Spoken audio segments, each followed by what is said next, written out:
किष्किंधा नगरीमध्ये ज्यावेळेस प्रभू रामचंद्राची आणि यांची गाठ झाल्यावर अरे कुठेतरी अधर्माची बाजू घडली, सीता मातेला पळून त्या रावणाने नेलं, कुठेतरी प्रभू रामचंद्राला साथ द्यायला हवी वगैरे वगैरे सर्व रामायणाचा वृत्तांत तुम्हाला माहिती आहे. आजही मला प्रत्येक विश्वाने त्या हनुमंतरायाला स्वीकारला. परिणाम प्रत्येक गावामध्ये त्या हनुमंतरायाची मंदिर आहेत. का बरं? राहिली ती कीर्ती जगामा. कीर्ती काहीतरी पाठीमागे राहण्यासाठी जीवनामध्ये सत्कर्म करावी लागतात. आणि ती सत्कर्म जर तुम्ही आम्ही करत नसाल ना महाराज, तर दाळावे ते मनुष्यपणा यावरती पाहणे खूप अवघड जीवन आहे. आणि म्हणून शिल्लक काही राहतो. प्रत्येक मनुष्य जन्माला आल्यावर अनेक प्रकारची संपत्ती, अनेक प्रकारचं सामर्थ्य मिळवण्याच्या अनुषंगाने मनुष्य जीवनाची वाटचाल करत असतात. पण महाराज सांगतो, मला सांगा, शेवटच्या क्षणाला ती संपत्ती, सामर्थ्य, ज्ञान वगैरे तुमच्या आमच्या जीवनामध्ये जे प्राप्त करतात ते तुमच्या बरोबर येते का? फक्त तुमच्या जीवनावर तुमच्या सोबत फक्त ती येतात, फक्त म्हणजे तुमची कर्म. शास्त्रकार सांगतात मनुष्य गेल्यावर त्याच्या जीवनामध्ये फक्त त्याची कर्म त्याच्या सोबत येतात. शास्त्रकार सांगतात धनानी भूमो पशवश्य गोष्टी. धन संपत्ती मिळवलेला पैसा अडका संपत्ती आहे त्या ठिकाणी राहते. धनानी भूमो पशवश्य गोष्टी भार्या ग्रत बारे जनस्मशाने. राहिलेली संपत्ती आहे तिथेच राहते. तुमची मुलं बाळ फक्त त्या स्मशानापर्यंत पोहोचवण्याचं काम करा.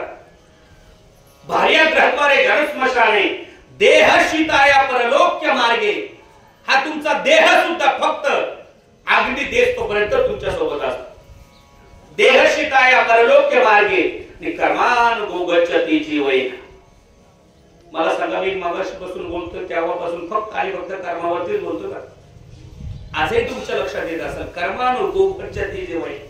का बरं कर्म सांगावे सर? खरं सांगतो, काय उगाच इकडच्या तिकडच्या गप्पा ठोकून इकडचं तिकडचं एकत्र करून समाजाला बोलवून आपलं कुठंतरी सामर्थ्य वाढवून आपली पोटाची खळगी भरणं म्हणजे पारमार्थ आहे. खरंच माफी मागून बोलतो, कुणाचं अंतःकरण दुखायचं मला बिलकुल फक्त आणि फक्त कर्म शिल्लक राहतात. जर कर्म तुम्ही सत्कर्माच्या अनुषंगाने करत असाल तर त्या कर्माच्या अनुषंगाने तुम्ही तुमच्या जीवनावरती विजय प्राप्त करू शकता. करू शकता का? आज या ठिकाणी आमचे जावळे बाबा असतील, आमचे सरपंच साहेब असतील, आमचे मगाशी सरांनी सांगितलं पहिलवानांची पंढरी म्हणजे आमचं हिवरेपेठा गाव. भजन सम्राट म्हणलं की आमचे हिवरेपेठा.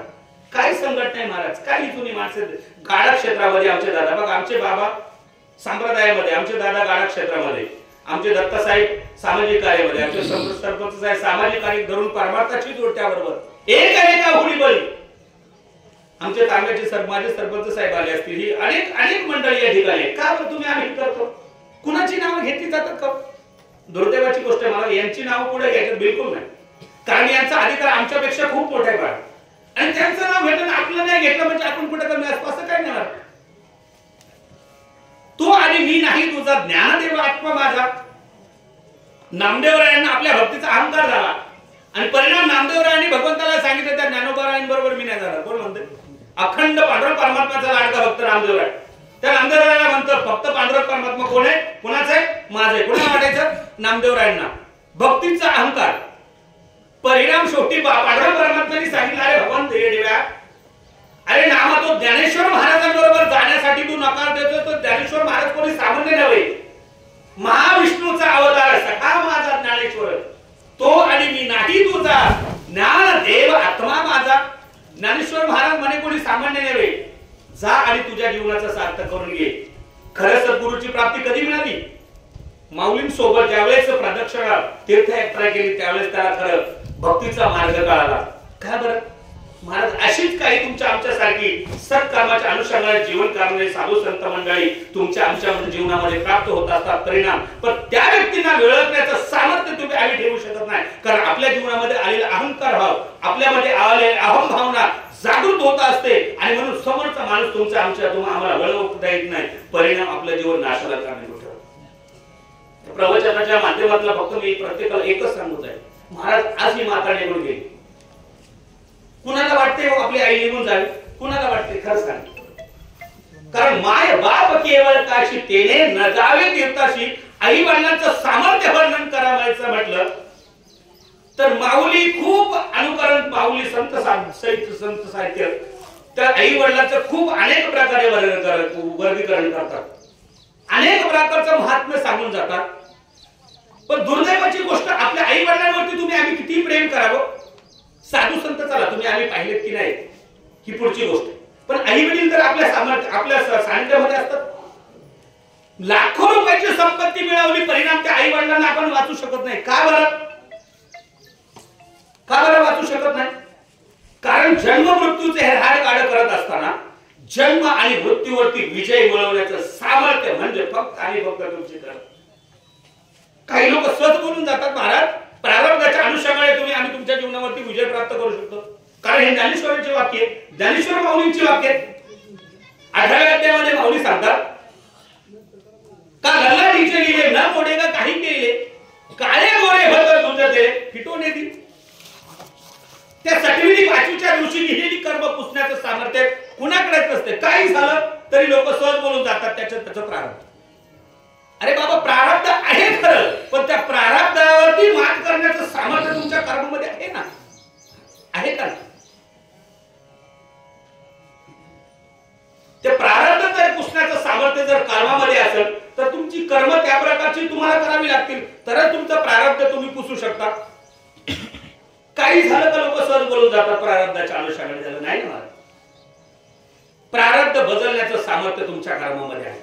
ज्ञानेश्वर माऊलींच्या जीवनाचा विचार करा. अवघ्या वयाच्या 16व्या वर्षी ज्ञानेश्वरी सांगितली आणि अवघ्या वयाच्या 22व्या वर्षी समाधी घेतली. कुठून आलं ते? ज्ञान पैगा बरवे जरी म्हणून तरी संताय भजावे सर्वस्वेसी. ते ज्ञान प्राप्त करण्यासाठी माझ्या माऊली महावैष्णव ज्ञानेश्वर महाराजांनी विठ्ठल पंतांच्या आणि रुक्मिणी मातेंच्या पोटी जन्माला आले. परिणाम अखंड विश्वाचा करता करविता माझे माऊली महावैष्णव ज्ञानेश्वर महाराज साक्षात भगवंत देवादिदेव महादेवाचा अवतार निवृत्ती दादा, ज्या सृष्टीची निर्मिती करणारा तो ब्रह्मदेव म्हणजे सोपान. आणि याच्या पलीकडे सांगून जाऊ, या संपूर्ण सृष्टीची निर्मिती करणारी साक्षात आदिमाय शक्ती म्हणजे मुक्ताई. त्या मुक्ताई म्हणजे म्हणावं योगी पावन मनाचा आणि ताटी उघडा ज्ञानेश्वरा. ज्ञानेश्वराने उपदेश करणारी ती आदिमाय शक्ती. किती वर्षाचं वय होतं? अवघं 4-5 वर्षाचं वय होतं महाराज. मला सांगा, त्यांचे वडील चुकीचा मार्ग करू शकतात का? विठ्ठल पंतांनी, काही लोक सहज, काही ब्राह्मण लोक सहज त्या काळात बोलून जायचे. विठ्ठल पंतांनी संन्यासानंतर संसार केला किंवा संसारानंतर संन्यास घेऊन पुन्हा संसार केला आणि मग त्यांनी चुकीचा मार्ग अवलंबला आणि म्हणून त्या मुलांना त्यांच्या जीवनामध्ये दुःख भोगावी लागली.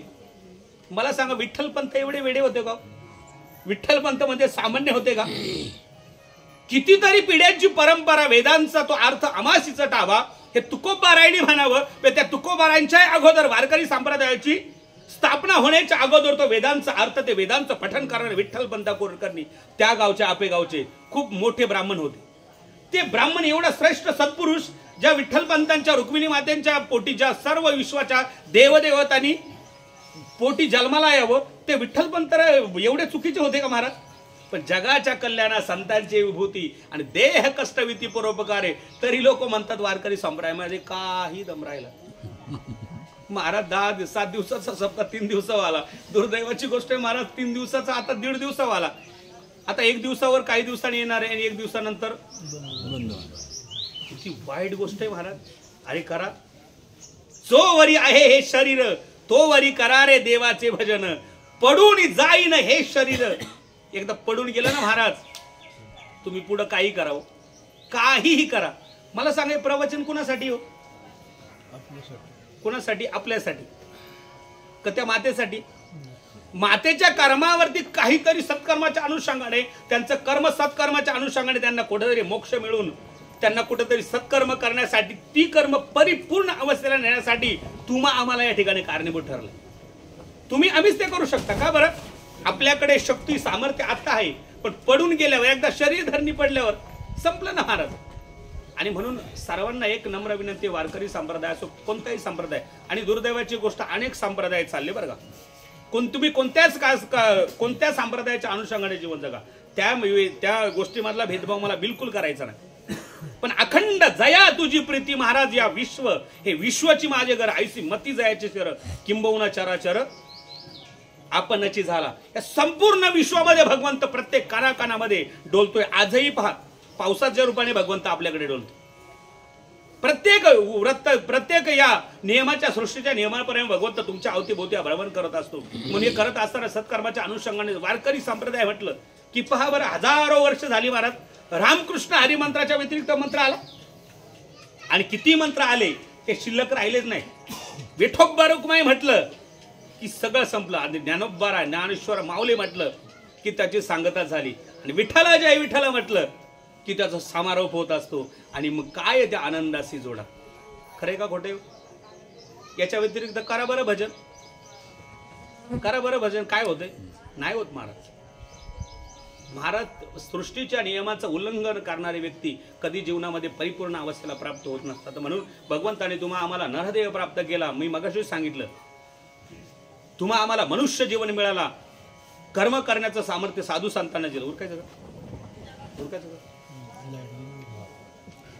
कर्माचं सामर्थ्य फक्त साधू संतांना दिलं. का बरं साधू संतांना कर्माचं सामर्थ्य दिलं? त्यांनी फक्त कर्म करावे. साधू संतांना काय कर्म करायची करते? त्यांचं जीवनच सत्कर्माच्या अनुषंगाने झालं. पण साधू संतांनी का कर्म करावे? कारण त्यांनी कर्म केले, सत्कर्म केले तर त्यांचं अनुकरण तुम्ही आम्ही करू शकतो आणि आपल्या जीवनाचा मार्ग तुम्ही बदलू शकतो. म्हणून साधू संतांनी फक्त कर्म करावे. पशुपक्ष्यांनी काय करावं? त्यांनी फक्त भोगच भोगायचे.